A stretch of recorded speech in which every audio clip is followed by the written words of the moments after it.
తెలుగు తేజం star shuttler PV Sindhu సరికొత్త చరిత్ర సృష్టించింది.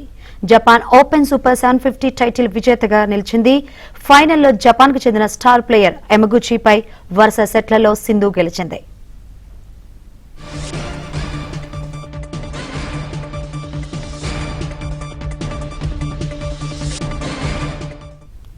ఆరంభం నుంచి ఆధిపత్యం ప్రదర్శించిన సింధు 21-17, 21-17 తేడాతో యమగుచిని ఓడించింది.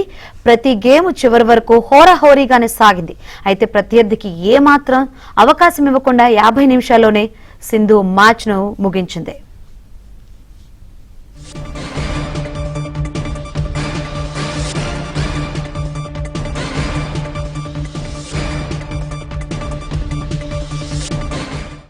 ఫైనల్లో జపాన్ కు చెందిన స్టార్ ప్లేయర్ యమగుచిపై వరుస సెట్లలో సింధు గెలిచింది.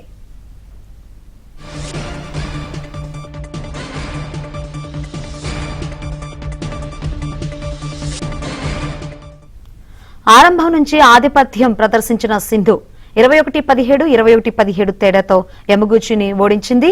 ప్రతి గేమ్ చివరి వరకు హోరాహోరీగానే సాగింది. అయితే ప్రత్యర్థికి ఏమాత్రం అవకాశం ఇవ్వకుండా 50 నిమిషాల్లోనే సింధు మ్యాచ్ను ముగించింది.